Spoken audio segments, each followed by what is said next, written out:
Well, good morning, everyone. I'll just give a minute for people to join the room. Wonderful. So I'm Catherine Taylor. I'm the chair and one of the board members of Wellbeing Australia, and I welcome you today to our final day in our summit series for 2025. Before I start the discussion about today, I just want to acknowledge the traditional landowners. I'm standing on Gadigal land and really want to respect the knowledge and capability of the Aboriginal people and how they have taught us to come together as a community, which is very much our philosophy from Wellbeing Australia. Their value and their knowledge about working together and coming together and learning from each other and embracing and enhancing that adaptability and nature, we really value. So we want to pay our respects to elders past, present and emerging, and acknowledge the value that they have offered and given us from a board perspective as well. So today's session, we're really focusing on a key topic that is constantly in the news at the moment. One of the things that we focus on from a perspective from Wellbeing Australia, our philosophy is all about problem solving. It's about solution-focused, proactive life to be able to manage life's ups and downs. We call out that there are going to be wellbeing challenges in our lives, but we also have to equip ourselves for the ups. We have to notice when things are working and when they're not working. Today, we have a fantastic session talking about what we are hearing constantly, but also feeling. So we're going to be speaking a lot today about burnout. What is it? What are the signs? And how can we look to prevent it, as well as those strategies to be able to work through? So today, I'm super excited to invite Dr. John Chan to speak with us. John, welcome. Hi. Morning, and we were talking just a moment ago about the weather is a little bit sketchy out there if you're in Sydney at the moment, so drive safe and everybody can access this later if need be. So John has a focus and a research heavily invested around burnout. What is it and how can we work forward? So John, I might hand over to you to be able to share more. Yeah, sure. Thanks so much for that introduction. Let me just give me 1 second to share. And please do note, we are here for you. So just while John's sharing his slides, pop any questions in the chat. Share with us some feedback about why you've joined today and what you want to get out of today. So for those that are joining us live, we want to make sure we're answering the questions that are burning in your brains and to be able to respond to those things you're wanting to know more about.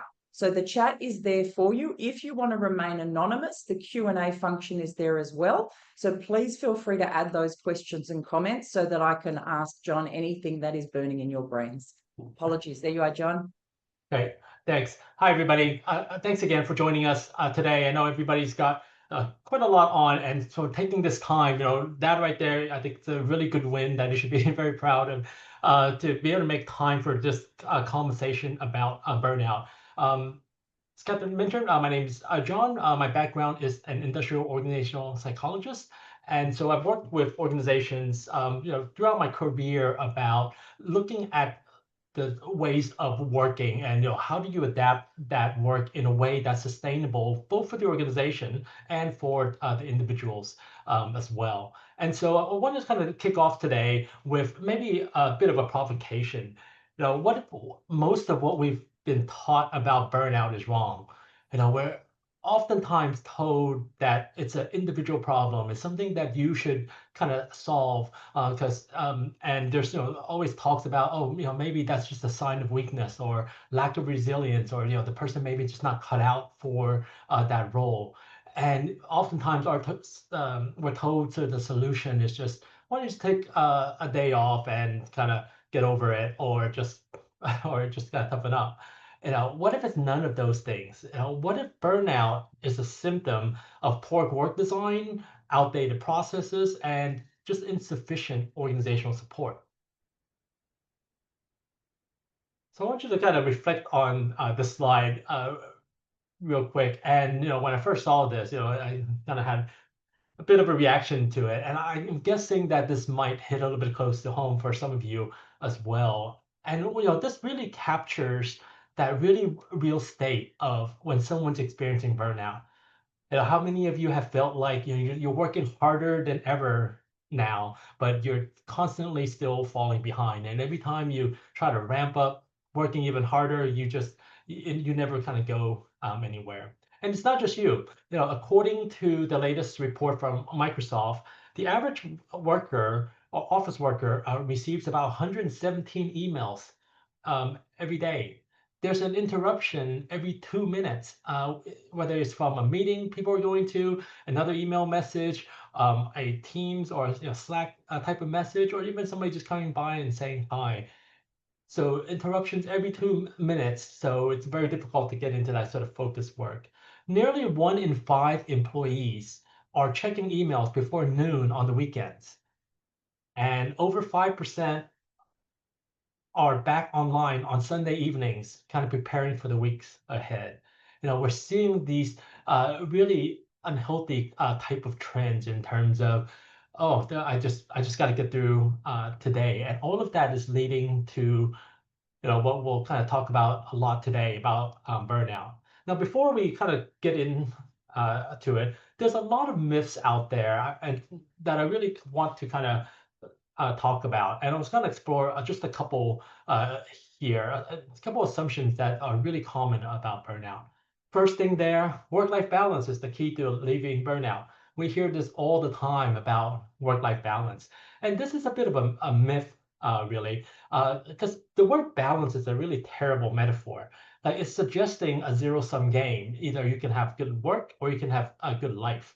And it's not a trade-off. It's not about balancing these two separate things. It's about making both parts of work and life something that's really good for you.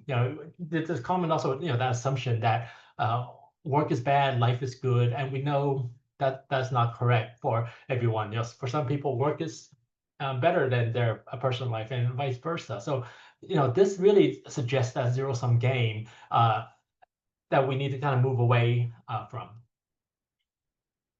The second myth, taking care of yourself when others are working is selfish.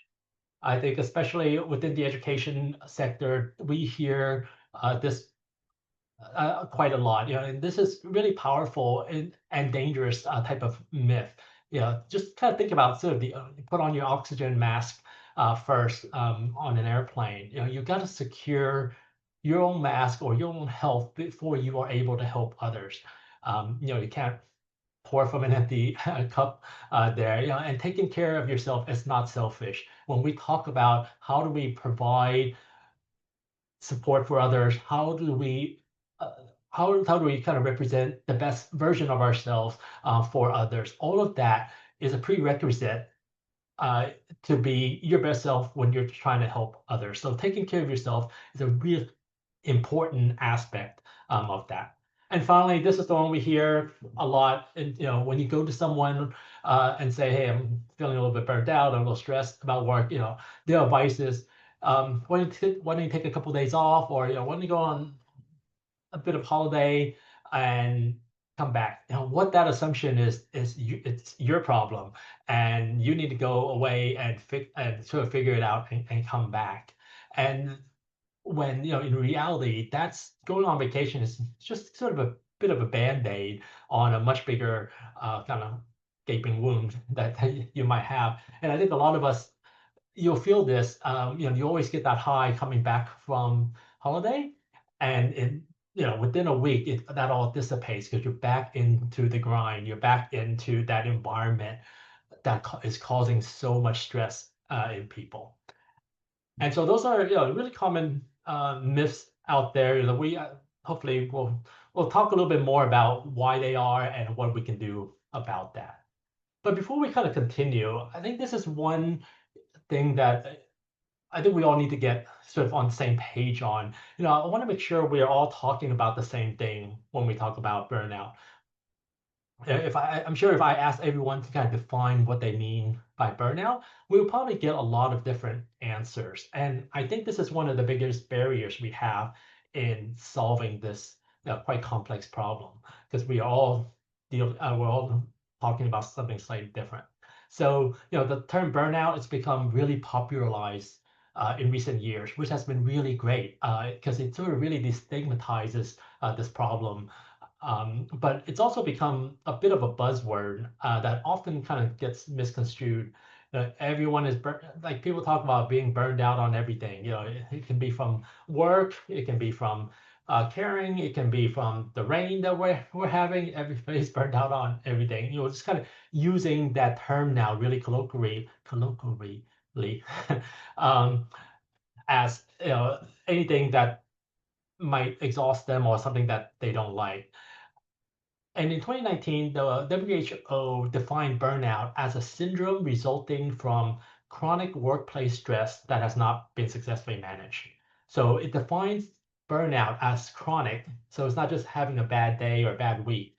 Oftentimes it takes months, if not years, for this to really kind of develop. Just kind of think of it as, like a pebble in your shoe, right? Like it's kind of annoying, but it's okay. But if that pebble stays in your shoe, eventually you grow a blister and you get other type foot pains. It's a slow develop problem. And also it specifies that it's an experience specific to work. And the reason why this is important is that it focuses the root cause of the problem and also where the solutions lie. If we allow burnout to be from anything and everything, a lot of times what that does for kind of leaders in the workplace is they just kind of throw up their hands and are like, well, there's nothing we can do about burnout. There's all this other stuff that's causing burnout. When we know from our research and from decades of research that while there are other sort of environmental factors, the majority of the drivers, the causes for burnout, all sit within the workplace. And so it's really important that we focus the root cause of the problem and where the solution lies. And it doesn't mean that a person can experience really extreme levels of exhaustion or kind of negativity or disengagement outside of work on a number of other things, but that's different than burnout. And so with burnout, there's sort of these three dimensions here. Exhaustion, I think we're all very familiar with that. The second piece is that cynicism. When you start growing to dislike or depersonalize the work that you're doing, oftentimes we see people who are really passionate about what they're doing, um, and they've really lost the passion. They've really stopped loving the work that they do. They stop liking the people they interact with or the people that they were helping, or the clients, or in this case, students as well. And finally, there's that third piece there about the reduced professional efficacy. That's when things starts getting harder for people at work. Especially for those who are used to being really high performers. Things just take longer for them to do. They make more mistake. They have a harder time focusing on their work, and all of that sort of grows into this feeling of, oh, am I just getting worse at what I do, or maybe I'm really not cut out for this role. That the combination of these three dimensions really creates this really terrible kind of downward spiral for people who are experiencing burnout. And a really important point there is that bottom line there, an individual needs to be experiencing all three of those to be saying that that to be classified as experiencing burnout. So if you're really exhausted, but you love what you do and you are doing a fantastic job at it, in those cases, you're overworked and you're exhausted. You're not burned out. And similarly, you can have, one of the other dimensions, maybe you just really dislike your role, but the job's okay. You don't have that much work, or you've got enough work, you're also doing really good job at it. That's a different thing as well. So it's having all three of those dimensions that is really important. And so what does that look like when someone starts experiencing burnout?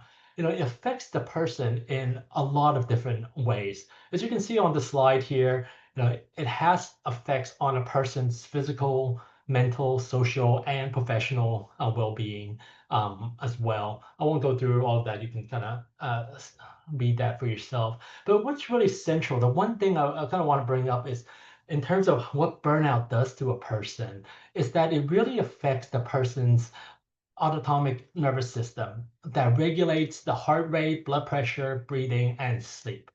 So prolonged exposure to stress can really deregulate this part of the nervous system and puts a person in this constant state of fight or flight.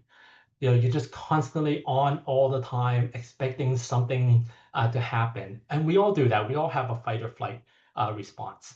And what happens when you have that prolonged exposure to it is that you can't turn it off, or your brain won't turn this off. And when you don't turn this off, you don't come down from this really heightened response sense, and it doesn't allow your body to really rest and recover from this period. And that's when all of these symptoms that you see on the screen there really sets in. Just kind of think of anything else that is constantly on that you're stressing for a long time. It just wears down. It wears down your body, and problems will naturally start existing. Now, I get a lot of questions about, so what is the difference between stress and burnout? They have similar type of feelings, and so this is how I like to suggest, you kind of think about the difference here. One is about having too much, and one is not enough. So a feature of stress is you have too much. You have too much energy. You have too much nerves. You just got too much on. And a big feature of it is that there's a timeline. So once we are given a task or there's something that we need to do, we have this sort of heightened sense of, it can be excitement, it can be stress. Um, like, let's say, for example, you are asked to present in front of the class. There's a bit of stress about, oh, how am I going to perform? What am I going to say? All of that. But once that presentation is done, generally that person's stress level goes back to where they are normally. But burnout, on the other hand, it's very different. It's about not having enough of something. There's a deficit in terms of motivation, a will to do that, to do something, a lack of engagement of wanting to do something. And so when we're burned out, we really have that sort of empty type of feeling. And burnout has no timeline. Unlike the stressful event, people who are experiencing burnout will just continue on that cycle of negative emotions and withdrawal, and just kind of, and it doesn't just simply go away. Some person really needs to work at it or get help to help them get out of that state, versus sort of stress, where when the event's over, they naturally come back to that normal state. And while stress and some levels of stress are very beneficial, we all need to be pushed a little bit, and that stress really has that really positive kind of benefits at in small quantities. Chronic stress can lead to burnout, and burnout then is just more than just being stressed out. Once you get into that period, it is something that really requires a lot of support in getting yourself out. So preventing yourself and preventing others from getting into that state, it's a lot more beneficial than trying to get somebody out once they're in that state. Now, I just want to kind of acknowledge this, and actually, this is a conversation we're having, Catherine and I were having earlier about, the demands of being an educator and a lot of kind of work roles out there has never been higher. The work has become a lot more complex. The job demands are a lot higher, and the way that the sort of these jobs are designed, they haven't been updated in quite a long time, and the support that's been provided has just not kept up with the changes that's been going on. And this type of imbalance really is one of the root causes that creates the stress that's leading to burnout. And so, if there's one thing that I would love for you to take away from today's session, I hope it is this right here. Now, burnout's not a failure of the individual. It's not anything that you've done or haven't done. It's a sign of a broken system that's unable to support people doing meaningful, sustainable work. How do we think about, how do we create, when we're trying to solve the problem for burnout, we need to kind of move away from how do I prevent this person from burning out. We need to think about how do we create a system, how do we sort of redesign the work that we're doing so this protects everyone. It's such a critical statement, John. Sorry to interrupt. We've got some great questions that I'm just holding for later, but I think that statement is really critical for education because so many of the pressures that are creating the burnout are systematic.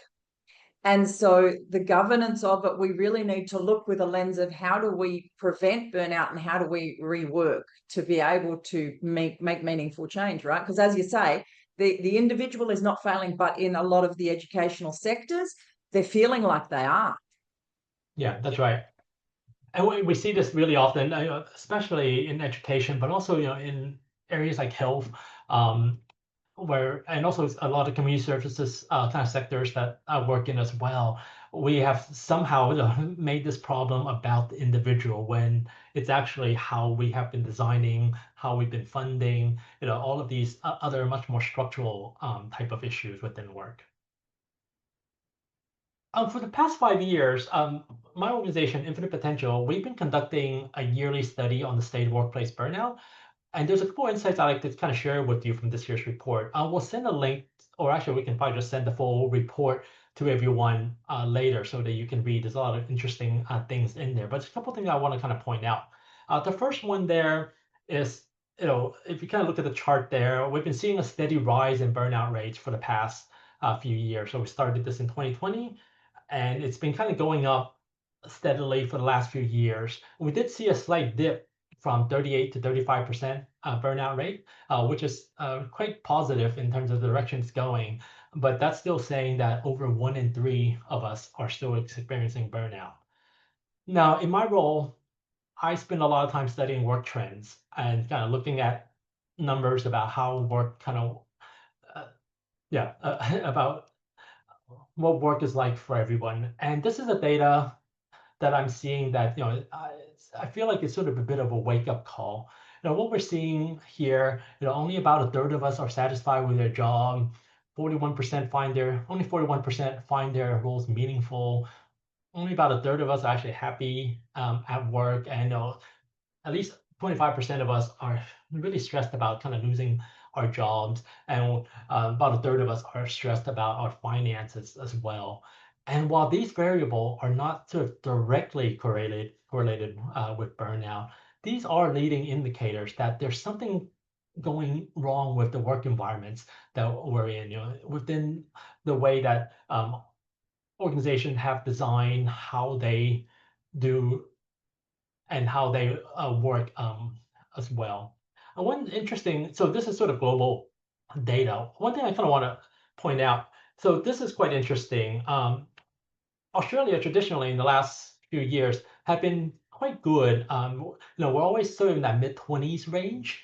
So about 1 in 4, around sort of that 1 in 4 kind of a range in terms of burnout rates. But this last year, we saw a huge spike, up 17% year over year to having a burnout rate of about 43%.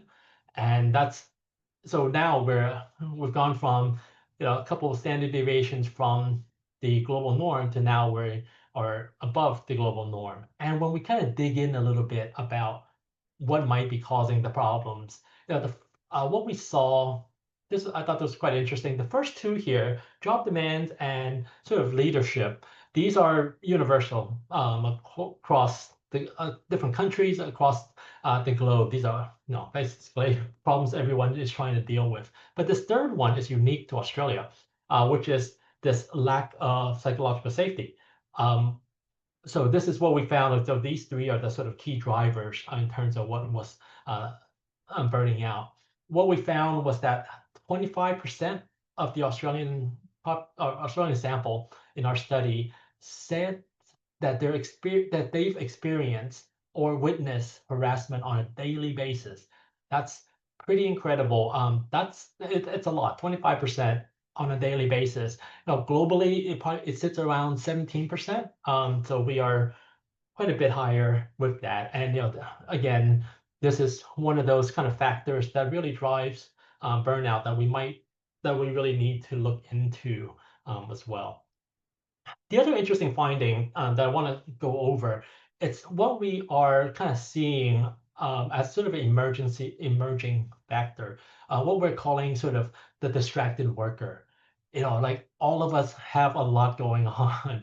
And our work, I bet some of you are probably checking emails right now, or thinking about your next meeting, thinking about, and then we've got a big checklist for our personal life as well, not to mention everyone going or everything else going on around the world as well. And technology has also tied us to all of these things, to every minute detail. So everything is instant. You get instant notifications about every single thing that's happening. And so what's happening is we're reaching a point where our cognitive load is growing a lot faster than our brains can handle. So think about it like having a browser with way too many windows open, and everything is just slowing down, and everything's taking a lot longer to compute. And so our research found that sort of the state of distraction, of which about 16% of us are in really in that highly distracted state, um, are for those highly distracted population, they're much more likely to experience burnout. They report being less productive, and they also are much more likely to report experiencing loneliness in the workplace as well. There's a lot more findings in the report, and happy to kind of talk to anyone about any of those things. But just for sake of time, just want to cover a couple that I thought was really interesting here. Amazing. I've got a couple of questions if I can quickly ask you, John. Yeah. Well, how would you define or describe highly distracted? So there's a scale that we use in terms of distraction. Happy to share sort of the article with that. It's a validated scale in terms of where. So it would have questions like I get to the office without knowing how I got there. Um, there's sort of a variety of dimensions and questions that it asks to see how Perfect. distracted somebody is. It's such a good comment because that comment, exactly as you say, I've got here, but I don't know how I've got here. I hear all the time. So Mm. that detachment from where we are present. Couple of other questions that came through. What's the difference between efficacy and efficiency? That's a good question. So I actually think, well, okay, so Tricky one. in my mind, they're very similar type of words. I know other people might use different definitions for that, but I thought that was more of a spelling um, thing. Okay. It's all right. Okay, I could be Another, wrong. another, Sorry. no, that's all good. We can follow through. Another question is for those that have the curse of competence. Yeah, so they're highly competent and they're getting the overwhelming workload.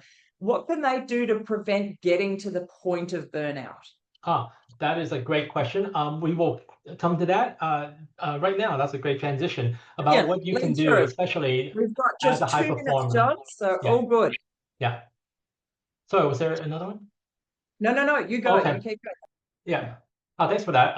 Yeah, we'll transition into that now. So, everything that I've kind of mentioned, it's basically trying to paint a picture that there's the workplace, it's kind of been created and molded in the last few years to really become quite stressful. And, chronic workplace stress has just become normalized in our everyday life.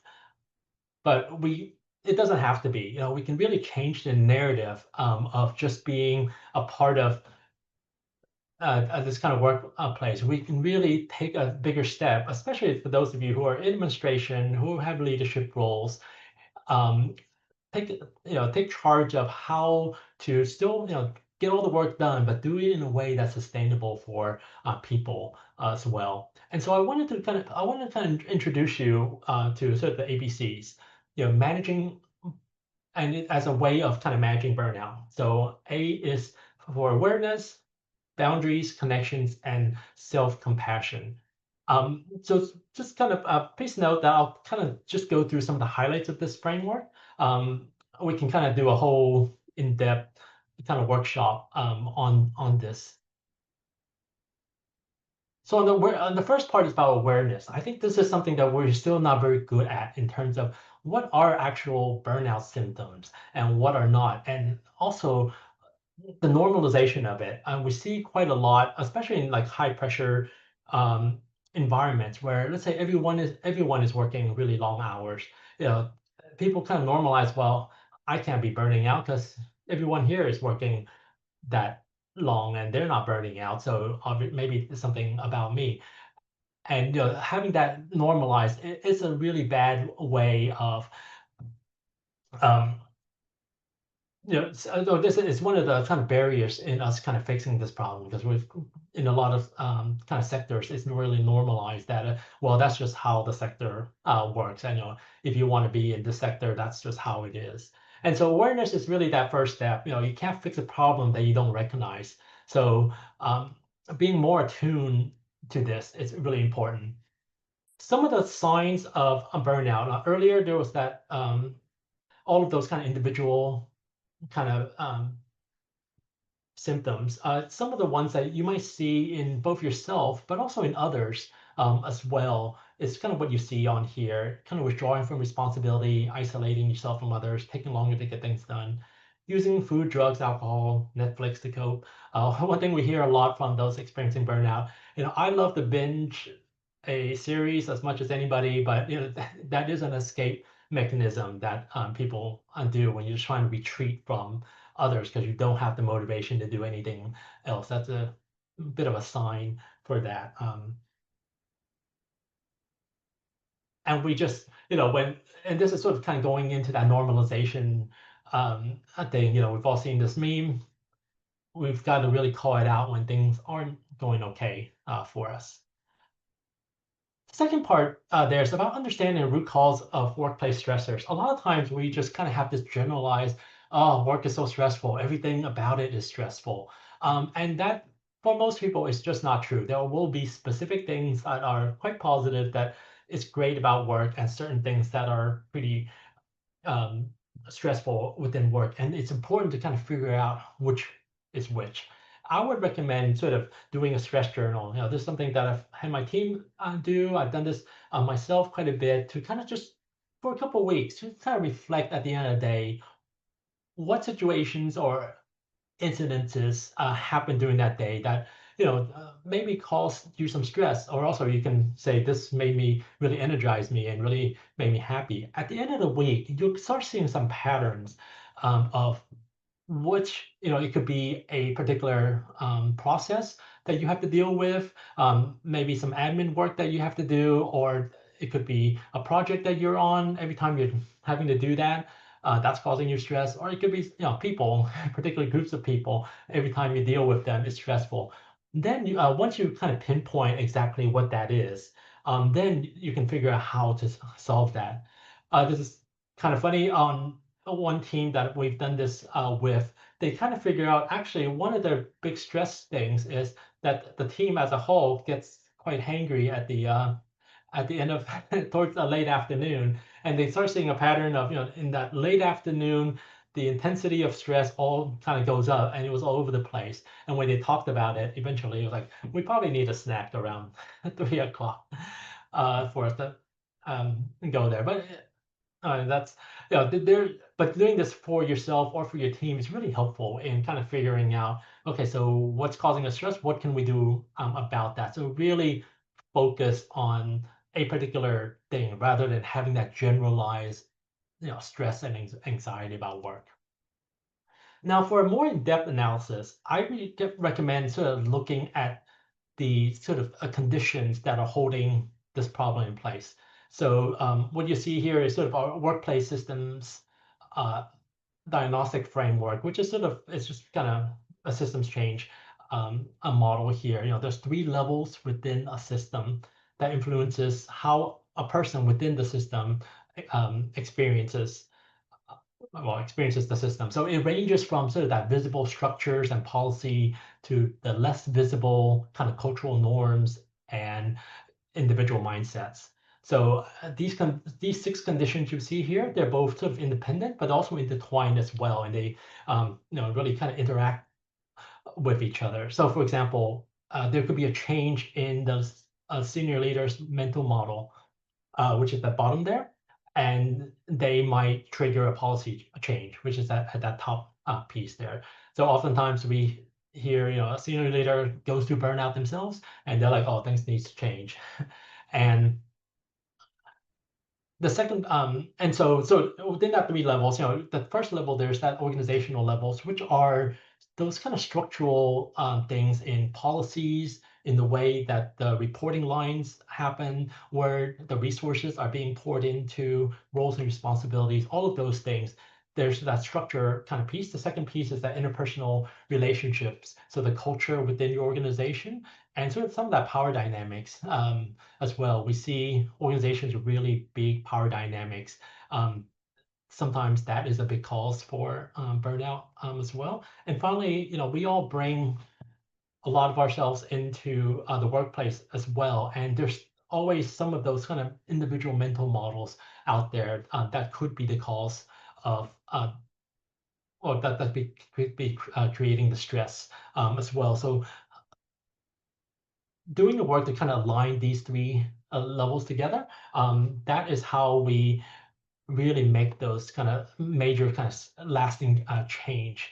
And so I can spend days talking about the details about this framework and how to kind of go about doing that, but I'll just leave that for now. So, but please let me know if you want to kind of discuss this in more detail about, how do we use this as a way to diagnose and evaluate what some of the gaps might be within your organization.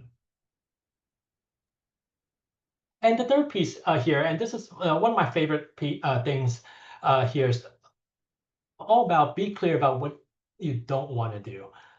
Okay, this is really, really like doing this. Oh, sorry. So we're all really experts at creating to-do lists. I've got list upon list. But I kind of want to introduce you to this idea about to-don't list.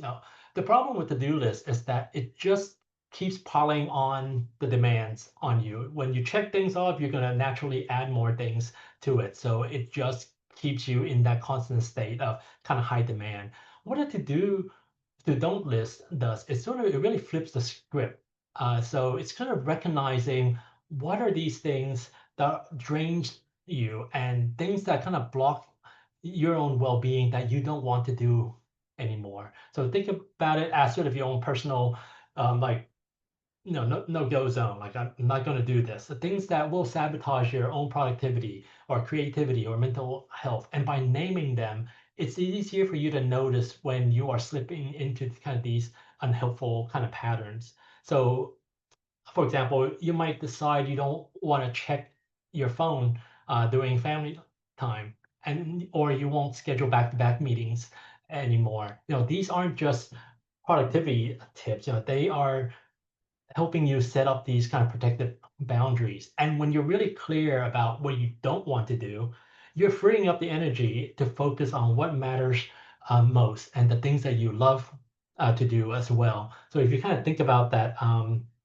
the three dimensions of burnout, it helps with the exhaustion because you're not doing things, you're taking away something. It helps with that cynicism because you're doing more of what you love to do rather than less of what you are doing. You've got less to do, so you've got more kind of time and headspace to do things really well. So it kind of gets out of that professional efficacy part as well.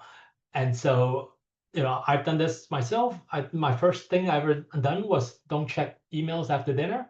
It was a simple rule, but it really kind of helped me reclaim my evenings and made me much more present with my partner and my friends. I went out with them, and you know what? The world did not end. Amazingly, the world did not end because I did not check emails after uh, late at night.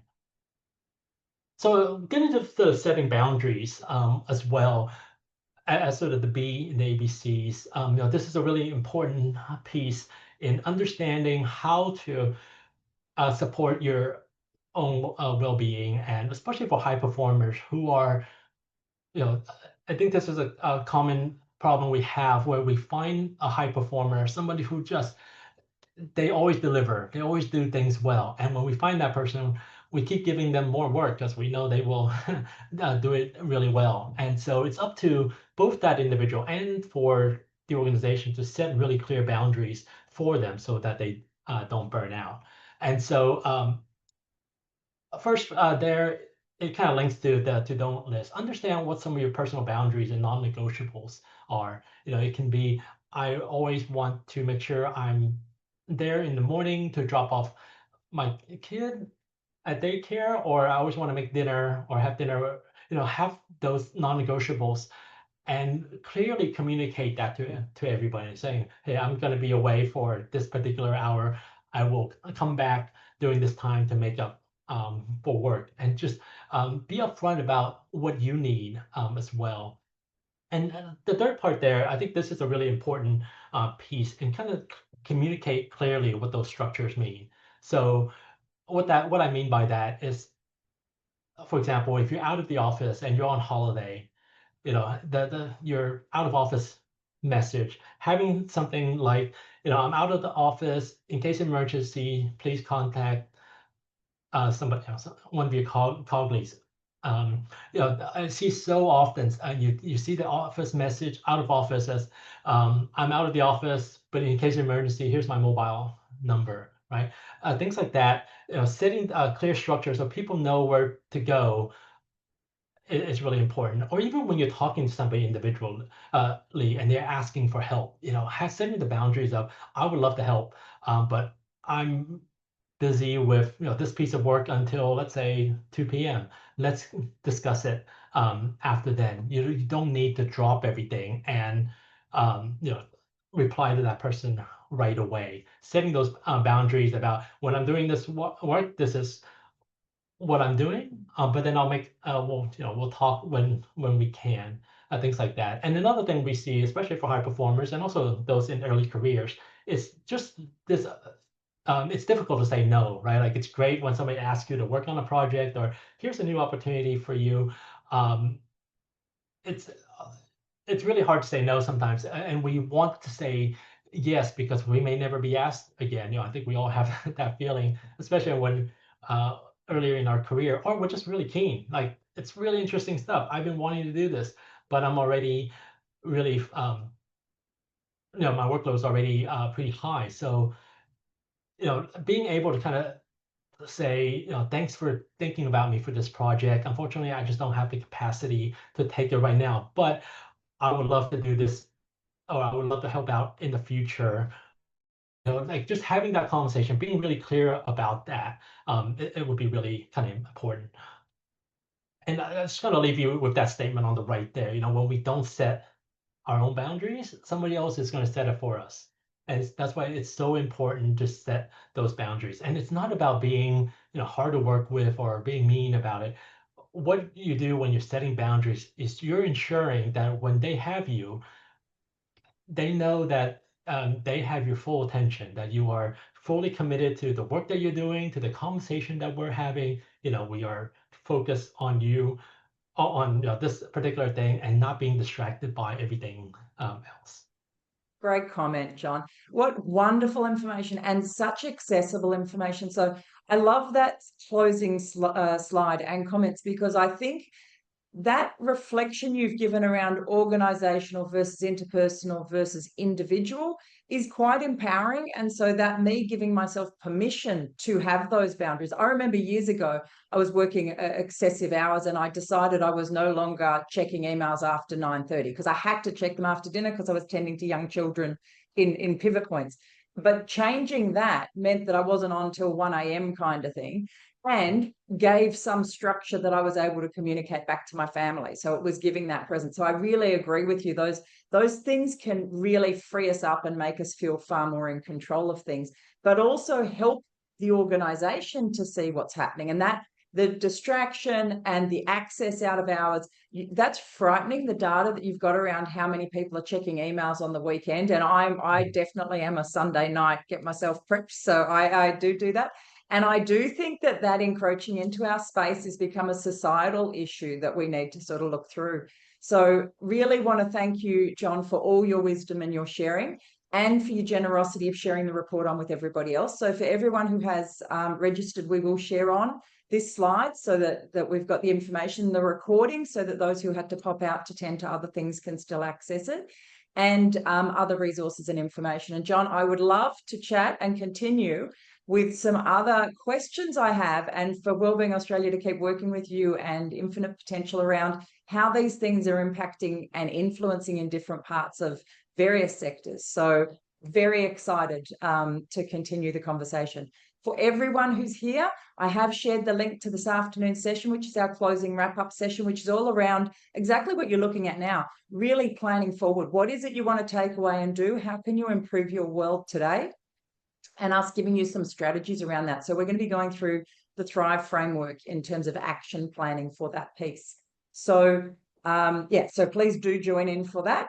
As I said, we will share through the rest of the information with everybody, and you will receive a report, a survey at the end of this. Once you log out, please do share your feedback so that we can continue to improve what we're doing and deliver to what you're needing. From this, I think there's a whole heap of sessions we're going to be needing. So as I say, John and I will be back. And for today, I just want to say thank you, John. Have a great day. Thanks, everybody.